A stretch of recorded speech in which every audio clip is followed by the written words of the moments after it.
เอาพี่น้องเนาะตัดภาพตัดช่องไว้อีกบ้านนี้ก็อยู่เฮือนชานบ้านซองเลยเด้อพี่น้องเด้อเนาะมาฮอดบ้านรอบนี้ก็เป็นเวลา3 ทุ่มเลยเนาะพากันแวะมินิมาร์ทซื้อข้าวซื้อของฝากลูกฝากเต้าก่อนเนาะเงียบหน่อยเตอรับแล้วป่านนี้เนาะอ่าใช่เนาะอึ๊บแล้วก็มีทางของฝากจากเชฟปูนเลยเนาะก็ทางน้องๆก็จัดให้ทางน้องช้อนทางน้องหัวเนาะรอบนี้น้องหัวน้องช้อนแล้วก็ทางมาก็ซื้อหน่อไม้ตื่มอีกทางลุงกับบ่าวบุญไปก็ได้แบ่งไว้จักถุงหนึงพอได้ต้มจ้ำแจ่วว่าซั่นซะเนาะ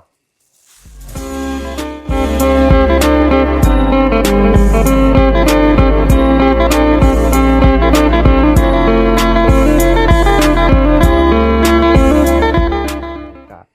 ทักทายเนาะกราบทักทายสบายดีผู้ใหญ่ใจดีเอฟซีเบิร์ดทุกท่านที่เข้ามารับมาชมช่อง YouTube บ่เพิ่งเคยละคือเก่าเนาะบ่ว่าฝั่งไทยฝั่งลาว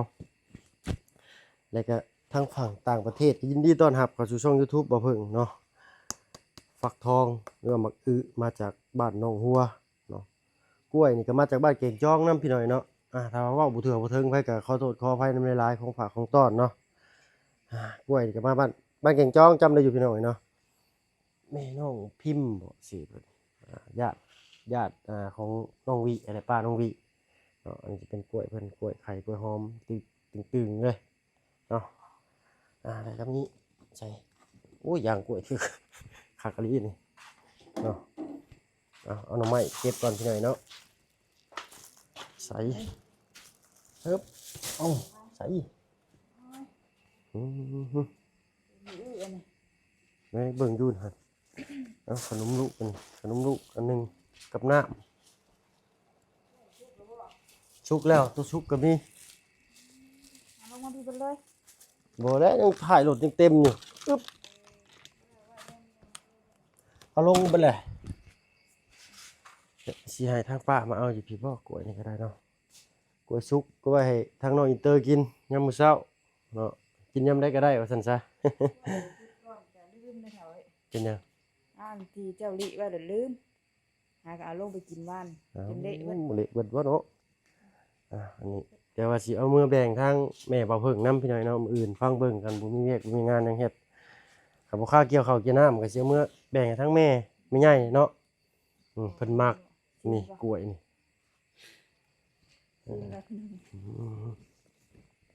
เอาใช้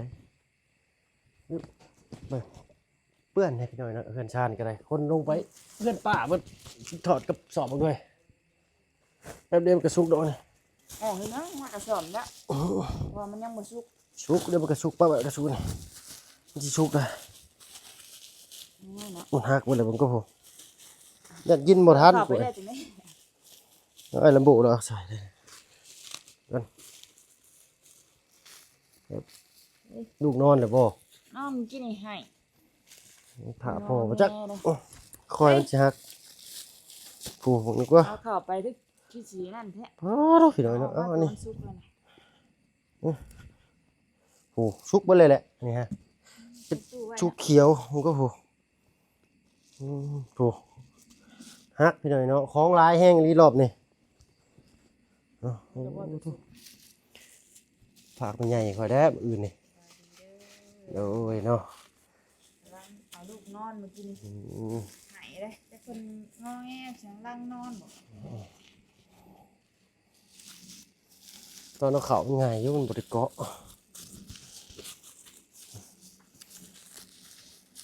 ปึ๊บกระสอบเลยปึ๊บ ใส่ตัวนี้ได้ไว้ โอ้โห เดียวอยู่ ใส่ตัวเขียวอะไรไว้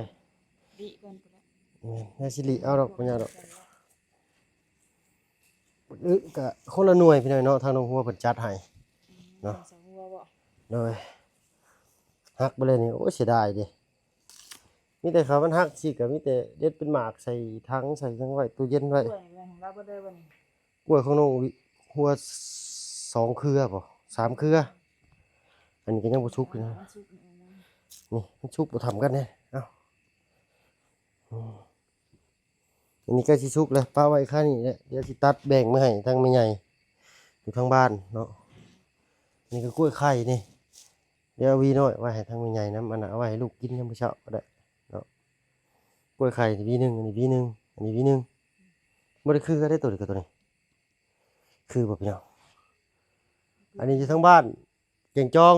เนาะอันนี้ยังอยากอ่อนอยู่จักสิสุกหรือบ่เป็นได้แซ่บบ่กล้วย หวาน อันนี้ฮักเบิดพี่น้อยเนาะสิได้เด้ตอนยังน้อยหันเห็นอยู่ในต้นเพิ่นน่ะอยากเนาะจักเห็นหรือบ่กล้องอะไรยามเบิ่งอยู่ครับ โอ้ยเนาะว่าแต่เฮ็ด เดี๋ยวอันนี้บักทางแม่น้องอินเตอร์เพิ่นมักอยู่เนาะเพิ่นมักนึงกินทางบ่เพิ่งว่าบ่ถือกับฟักทองว่าซั่นซะเนาะแบบมันบ่อยากอะนะกล้วยนี่ก็บ่ปานใดบ่เพิ่งข่อยมักกินบ่ได้กล้วยสารอาหารที่ขาดไปนี่คือกล้วยกับฟักทองพี่น้อยเนาะทางบ่เพิ่งนี่ เอาหาแนวมาใส่เอาบัดนี้เอาอันนี้ไปไว้เก็บก่อนของลูกกับถุงเท้าอันหนึง ตังมาฝากลูกเอาถุงมาใส่เปิดเดี๋ยวมันคิดได้เลย แล้วก็ใส่ตู้เย็นไว้แล้วเอาเอาไปหกเพื่อนนิดหน่อยหนึงเอาคนก็บ่ได้อยู่เพื่อนยามกลางเว้นก็ได้อึ๊บเอานี่สำสิเฮ็ดกินบัดนี้เนาะยันแต่บ่ฮู้จักเมนูสิเฮ็ดเฮ็ดกล้วยบวชชีบ่กล้วยตากแห้งก็ได้เนาะแล้วแต่ว่าผู้เฮ็ดเป็นเนาะบ่ยากดอกพี่น้อยเนาะเฮาเบิ่งตาม YouTube หรือเพิ่นสอนเฮ็ดหาก็ได้เนาะเพราะว่ามันบ่แซ่บเฮาก็มาปรับปรุงกันหน่อยหนึงก็ได้เนาะตามรสชาติที่เฮามักแล้วบ่เกี่ยวข้าว เดี๋ยวเดี๋ยวตัวมันสุกมันนะ เหลือแต่ตัวบ่สุกบ่บัดนี้ ใกล้แล้วแหละอันนั้นก็ได้สีนี่ได้เดี๋ยว ฝนก็ ฟังเมืองฟ้า ฝนก็ตก น้ำ เล นะ ยเนาะก็อยากเฮ็ดให้แล้วให้แล้วหน้าไว้แหละพี่น้อยเนาะจังได้ขึ้นไปชูเวียกชูงานอยู่พุ่น แล้ว ไปใส่ช่องหลุมสุด เดี๋ย เด้ วส่งให้ที่มันสุกนะถ้ากันเกี่ยวมื้อนั้นนะหาเก็บขึ้นมื้อนี้ฝนตก ใส่ไปเอาน้ำมากินได้ไหมเฮ้ย น้ำขึ้นเยอะ นั่งก่อนจักหน่อยบ่าวบุญเพิ่นเข้ามาส่งพี่น้อยเนาะกินนี่ทางบ่เพิ่นก็ขี่รถมาแต่เฮือนลุงจันทร์พุ่นล่ะเนาะฮ้อนมัน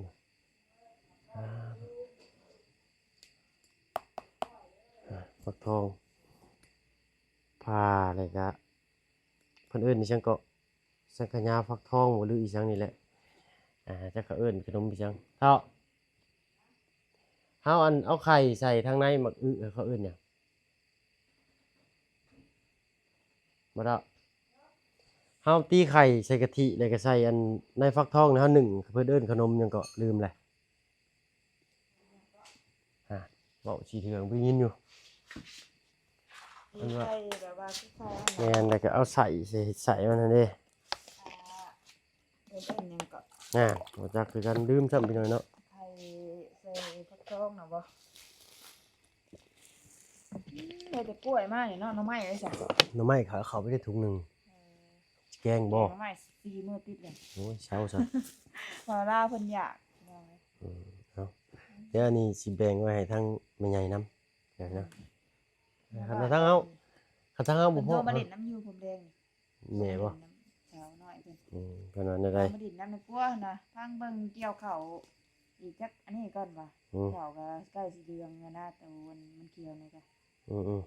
เอามึงจักมื้อก่อนสิพามาดินน้ำว่ะ เหนื่อย เพิ่นก็คิดฮอดหลานเพิ่นก็ได้ เพิ่นแล้วเลยได้เข้าอยู่หน้าบ่เพิ่นเลยเนาะ ถามเพิ่นอยู่แล้วบ่แล้วไว้แท้ว่ะได้จักสอบ 26 ปลายสอบ 26 เก้าแล้วว่ะ 79โอ้ปีนี้ถือว่าได้หลายพี่น้องนะปีที่แล้วได้26เพิ่มขึ้นมาอีก3สอบ เพราะว่าปีนี้เพิ่นดูแลแน่เพิ่นมีเวลาเนาะปีก่อนนั้นทางพ่อ เฮา เพิ่น ก็ เฮ็ด จะ เรือน ได้จักสอบอันยังบ่ได้ปั่นครับเพิ่นลงไปบ่ได้ เอ้าคือบ่ท่าปั่นพร้อมกันเลย รู้มันก็ฝนลงอยู่แล้วก็มันบ่มีบ่อนเก็บแน่ อืม ปั่นตัวเก่าไปก่อนแล้วก็สิเอาอันใหม่มาไว้หมื้นี้นะ เหนื่อย มื้อนั้นว่า และ สิมาปั่นก็ฝนลงโอ้ย มื้ออื่นพุ่นแหละสิพาปะลุง FC ลงไปเบิ่งอยู่ในเนาะทางบ่เพิ่นก็ปีนี้นี่แทบสิบ่ได้ลงนาเลยเนาะคันว่าบ่ฮอดฤดูเกี่ยวข้าวกับดำนาเนาะเฮ็ดดำแล้วเลยก็บ่ได้ลงไปเนาะมาก็อยู่เฮือน เพื่อนแล้วก็มือบ้านแล้วบ่ได้มีเวลาไปเบิ่งมีแต่ทั้งลุงจอยแหละทั้งบ่เพิ่งไปก็ได้แต่เบิ่งซื่อ ใส่เนื้อเลยเอาหนึ่ง ๆเอามีดมาเบิ่งดูใจ ตู้อ่ะเป็นว่าอยากกล้วยเลย อึ๊บเอา เอ้าเอ๊ะกล้วยหอม เห็นนี่เนาะพี่น้องเนาะอ่าต้องเอากระสอบมาอีกอันหนึงนะครับ มันสีนั่นบ่พออยู่แล้ว แล้วมันยังมาสิจกแบ่งไงผู้อื่นได้ใช่มันก็ยากแต่ว่ามันก็ทับออกทับเข้ามันก็หักเลย มันบ่สุกมันสิหักบ่กระสอบมันบ่มีเลยค่ะ นี่ก็อยาบ่เอาก็อยาซะ มีแต่กระสอบปูนนั่นแหละ โอ้ไปสิใส่กระสอบปูนวะสั่งเอาเถอะ หากระสอบใส่มันเลยค่ะลิใส่กันได้เด้อหาโอ้พออยู่แล้วจะมาก้อย มีแต่กล้วย ลงบนซองเลยลงมากินมะกล้วยรู้ข่าวคนนะต้มไข่ว่ากิน อ๋อคือบ่อนั่นเนาะข่อยลืมเอาอันนั่นมาแก้วองค์กรได้ นี่แกมันก่อนดิ เอางามันน่ะมาปลูกเลยสีชมพูเขา ว่า จำเป็น งาเฮือนลุงกับมีว่าจะอยากปลูก มันเป็นสีนั่นมันเป็นสีขาวเลยครับ สีชมพูครับ สีขาว หายากเรื่องชมพูอันแก้วมังกรตัวนี้เนาะ นี่จะเอาเมื่อบ้านถือว่าจะว่านะ แม่นเอ้ย แม่ ตัว เอาไว้ นี้ ถึง มีลายอยู่ เอากล้องไว้ต่างหากก็ได้ กับอันน้อยอันหนึ่งเอาไว้ให้ทั้ง นี่คือการบ่ บ่ อ๋อนี่กล้วยไข่มีสองหวีนี่ แม่นเอา เอา วี เอาไว้เพิ่งๆก็ได้เพราะว่า ว่าตัวนี้ ยังไง เอาวีน้อยไว้ให้ทั้งใหญ่ก็ได้ เอาไว้เพิ่งๆจะได้ยืดยังไงเอากล้วยนี่ลงลุง อืมกล้วยไฟใหม่ต้น เนาะ อ้าวเนาะ บางคนปลูกกล้วยลายดีแสน มันบ่ชุกสิลองเฮ็ดกล้วยสาบกินบ่หน่อยเนาะ ทอดดีจะเสียบเลย ทางน้องซ้อนก็4หวี4เครือพี่น้อยเนาะ สีวี 4เครือ ลายทั่วบ่ หึ ที่ว่าเจ้าเดียวนะ แต่ก็มีทางบ้านกิ่งจองนำเด้ ถ้าเพิ่นมานำบ่ได้มาบ่ ไผ อาจจะว่าแม่เพิ่นสิมาเยี่ยมพ่อเพิ่นสิ รอบนี้แหละถ้าน้องเพิ่นมาแต่ยิงจันทน์ก่อนเนาะทางบ่เพิ่งก็สิได้เอารถจักรขึ้นไปก่อนเนาะเพราะว่ามายันนั่งทับกันยันเพิ่นนั้นเพิ่นเมารถเนาะนี่ได้ก็ฟังเบิ่งพี่หน่อยเนาะ รอบนี้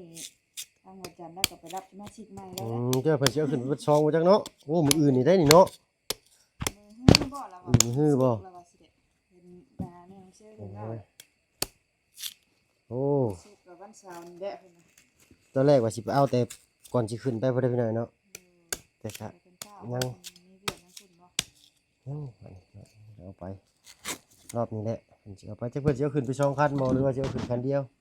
คันเดียวพี่หน่อยเนาะมันจึงประหยัดน้ำมันนี่แชร์กันถ้าเอาไปเบิด2คันนี่ก็โอ้ยคันละล้านหาแล้วคันเที่ยวงานดุนี่ก็ได้ล้านหานี่ก็1,000ปลาย 2,000พุ่นเด้อถือว่าโอเคอยู่200กิโล ก็หาใส่ปูนนะ แมนเกือบ200อ่ะตั้งแต่เชฟโปนไปก็แต่เชโนไปเชฟโปนก็100กว่าจากเชฟโปนขึ้นไปอันบอนเฮ็ดเวียกก็4-50ลักนะฮะมันบ่แม่นมีดตัดกล้วยพี่น้อยเนาะถ้ามีดตัดกล้วยมันสิเกาะเลยอึ๊บ ต้องว่าอาจารย์เพิ่นเอาลงแล้วบ่ของเพิ่น เอาลงเลย นี่ของเจ้าบ่ เอ้ยปลาใหญ่ปลายังนำแหละปลาเตอร์ปลาเต้ เพิ่นได้หลายแท้สิดอก ครับบ่พอก็ไปเอาน้ำ เบิดเลยนะ ปลาบุอันบาบุญนี่ก็ได้ก็นั่นก็ เพิ่นว่าของเจ้าคนเดียวคือหลายแท้บ่ เอาสำนี้ก็ได้เอาสำพอดีกินเบิด ที่ นี่ เบิดนะ มันหลายว่ามันเต็มคันรถใช่เหนียวมือเหรอวะส่งไปตัวหนึ่งก็เข่าปลากล้วยน้องช้อนก็จะถิ่มไปเชื่อ จ ยางกล้วยอึ๊บ มันก็ดีกว่า ดีอย่างนั้นนี่ มั ก็ นสุกข้าวเกลือเลย สุกข้าวเครือบ่เนาะมันสิหลุดเบิด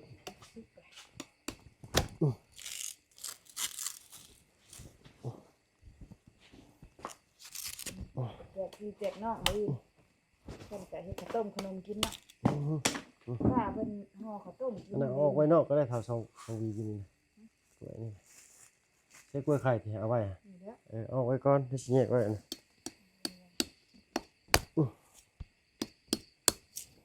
เมื่อรอบก่อน เฮ็ดกินน้ำมาทาน ยายอยากกินกล้วยโอ้ตรงๆเลยเนาะ สิค่ะ เนี่ยโอ้เป็นสุกกัน ใส่อันกระสอบไว้ขึ้นมันจะชุบแล้วตื่นน่ะ แก่คักเลยไอ้ลัมโบ้แล้วรถห่อไว้คักกระแทะ น้ำบูบ่ นี่ไปฮอดแล้วก็ว่าชี้ใช้รถไปมือแรกอะ เสื้อละมาเขียวขาวนี่ โอ้เราเนี่ยเวียกแล้วได้ จานแข็งแห้งอยู่ดอก เรื่องเกี่ยวนี่บ่เป็น มาเกี่ยวเป็นว่า เอ็นมีแต่ คือว่าได้ทางคุณเพิ่นไปนี่เนาะ มีแต่แบก เพิ่นบ่เคยนั่นคือว่าแล้วสิใส่กระสอบบ่นี่น่ะ มีกระสอบกระใช้เลย นี่แหละ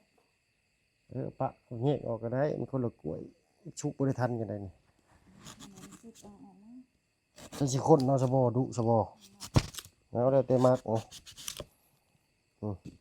สุกก็คือตัวนี้ไว้สุกก่อน ตัวนี้เนี่ยมันสิสุกก่อนมันสุกเลยนี่มันแก่ บ่มีกระสอบใส่เนาะ อืม กระสอบทานเนาะ เอาตัวนี้ดอกไว้ให้มันใหญ่มันเต็มดีเลยใหญ่เนาะโอ้ทางบ้านเป็นคล้ายนั่น กล้วยน้ำว้าบ่ กล้วยชาวปลายชาวปลายเครือเพิ่นว่าเนาะทางป่าหนองหวีเว้าได้ชาวปลายพันธุ์โลหนึงนี่500กีบโลหนึงกล้วย ชา นะ ปลายเครืออยู่ เอ๊ะ ชาปลายพันธุ์ โลละ500กี แล้ บ วก็ดิ ชาว9,000แล้วเขาตัด ชา ตัว เค เนาะ รือละพันเนาะ อืม เลือกกันผมเป็นราคาดีนี่ แต่ว่าเอาไปขายทางอื่นน่ะได้ อืม มันน่ะบ่มีบ่อนลงกล้วยพี่น้อยเนาะน้องช้อนมื้อน่ะพี่น้อยเนาะโทรมาชวนบ่เพิ่งว่าอ้ายไปข่อยสิพาไปหาปลาเพิ่นว่าพอดีถึงวันพระพอดีมื้อเฮ็ดบุญลงมาแต่วัดแล้วทั้งน้องเพิ่นชวนตอนบ่ายๆก็เลยบ่ได้ไป บอกน้องเพิ่นหยุดก่อนเด้อมื้อนี้เด้อ น้องเพิ่นก็เลยว่าอันแล่นขึ้นไปเอากล้วยมาไว้ให้เนาะตั้งแต่มื้อลงวัดพุ่นแหละพี่น้อยเนาะตั้งแต่มื้อวันพระที่นี่พุ่นต่อไปก็รถทับขาเรานั่นหลังเท้าจนถลอกก็สงสารเราล้มแม่นโอ้ยว่าบ่ได้ต้องยากบอกน้องสอนนี่แล่นลิฟต์โลดโอ้ยมันลำบากปานนั้นก็ต้องเอ้ยว่าคือว่าอะไรพี่น้อยเนาะเขาไปในสวนกล้วยน้องเพิ่นนั่นมันสุกคาเครืออะไรก็ลอกกินมันยังกินถ้าว่ามันสุกเพิ่นก็สิบ่ออกมาได้เอาแก่ออกมาแล้วมันหลุดตามทางมันสิเหี่ยทิ่มไปซื่อนะเนาะเพิ่นก็เลยปะไว้ให้กระนกให้หนูให้กระรอกให้ข้าวกินเนาะถ้าว่ามันอยู่ใกล้บ้านนี่นั่นไปค้นลงมาให้ชาวบ้านก็ได้เนาะทางคนทางนั้นนี่เพิ่นบ่ได้ขี้ทีเลยเนาะถ้าว่าเว้าถูก สุกเลยนี่ สุกก็กินเฮ้สุกแล้วอันนี้สุกไปแล้วยิงช่องเคลื่อนสุกเลยเจ็บปวดเลย ไปเก็บข้าวไปค่ะกระสอบใส่ ปะไว้ก็ได้ กระสอบทานที่แบบตื่นกัน กล้วยง่าวบ้านเราเอิ้นพี่น้อยเนาะอันนี้จะกล้วยยังทางฝั่งไทยเพิ่นเอิ้นโอ้อันนี้โอ้กล้วยหอมคือน้อยงามเลยนี่ไว้ใกล้ทางออกแท้นี่ปึ๊บ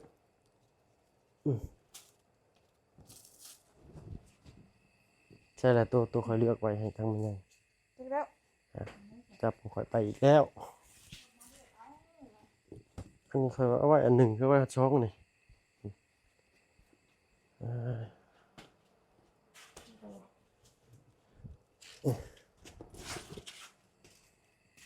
เข้าไป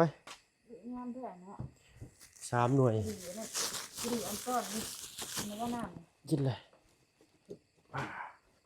ไปพี่น้องน้ำมืดเลยเด้อ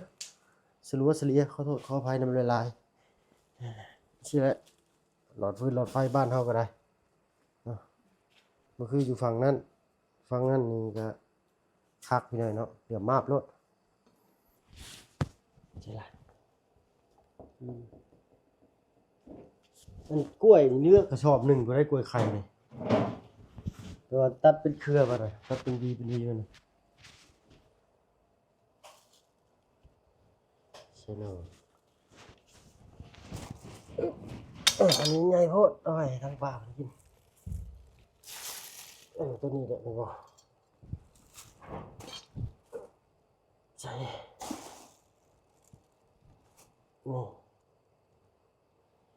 แล้วก็เอาตัวนี้แหละมันเดี๋ยวลงวัดลงว่า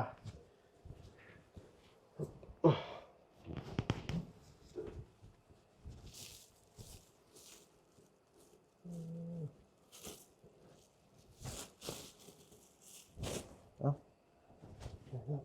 เก็บไว้ชั้นนี้ก่อนมาแล้วจะมื้ออื่นจึงมาให้เพิ่นเลือกเอา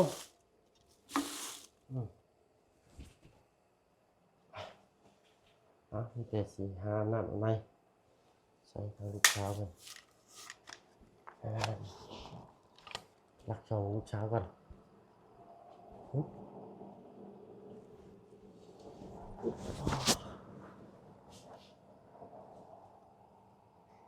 มือทับกล่องอะไรพี่น้อยเนาะรับมือเลยครับผมคืออันนี้พี่น้อยเนาะใช้ล้างบ้านล้างช่องไปอะไรเปียกเบิดไปจักฝนฟ้าตกเมื่อกี้นี่ต้องเปียกตอดยอดเนาะฝนหัวแห้งบ่เฮ้ยเมื่อกี้นี่ หัวแล้วเนาะจังซี่ดีกว่า ได้สิ หัว ไม่คือไม่ค้างกับตัวนี้นั่น จั ก็ ง ได้ ซี่มันหัวนะมันหลายปีเลย แต่สิมืออื่นสิและแล้วเขาแล้วน้ำพุ่นเลยพี่น้อยเนาะจังสิได้เฮ็ดหยังก็ได้สมมุติเฮาจะเฮ็ดอันนี้เนี่ยบัดบ่แล้วบ่อยากยาได้ค่อยหมูเกี่ยวข้าวบัดนี้เนาะก็มีแต่ทางบ้านเฮาส่งอย่างด้วยความสวัสดิภาพพี่น้อยเนาะพบพ้อกันคลิปหน้าก็แล้วกันสำหรับคลิปนี้ก็สิขอตัวลาลงแล้วพี่น้อยเนาะแล้วก็ปีนี้ก็มีผ้าป่าเนาะวันที่28บ้านดงสวรรค์เนาะวัดภูกวางที่เฮาไปมอบเงินเนาะยังขาดเจ้าศรัทธาอีก30พี่น้อยเนาะ30เจ้าเนาะเจ้าละล้านเพิ่นว่าทางพระอาจารย์เพิ่นก็ได้เนาะทางปีนี้ทางลุงจันทร์เพิ่นจักสิมีอันโรงทานหรือบ่เนาะปีเมื่อกี้นี่มีพี่น้อยเนาะยอดช่อฟ้าทางลุงจันทร์เพิ่นก็ได้มีโรงทานเนาะเอารุ่นเบิ่งนำกันพี่น้อยปีนี้ว่าสิมีโรงทานหรือบ่เนาะถ้าว่ามีโรงทานเฮาก็สิได้ไปซอยเพิ่นจับจ่ายใส่ซอยน้ำเนาะแจกของเนาะมีโรงทานกับข้าวกับน้ำมีหลายสิ่งหลายอย่างพี่น้อยแล้วแต่เพิ่นจะทานว่าซั่นซะเนาะสมชื่อว่าโรงทานจังได๋ก็รุ่นเบิ่งไปนำกันอีกพี่น้อยเนาะสำหรับคลิปนี้เว้ากันหลายยายกันห่างพี่น้อยเนาะพบพ้อกันคลิปหน้าก็แล้วกันสำหรับคลิปนี้ขอขอบใจที่เข้ามาชมช่อง YouTube บ่เพิ่นเวลาเด้อเนาะที่สำคัญก็สุขภาพแข็งแรงตลอดปีตลอดไปเนาะคิดหน้าที่การงานใดก็ให้สำเร็จรุ่งเรืองเนาะสบายดีจ้ะ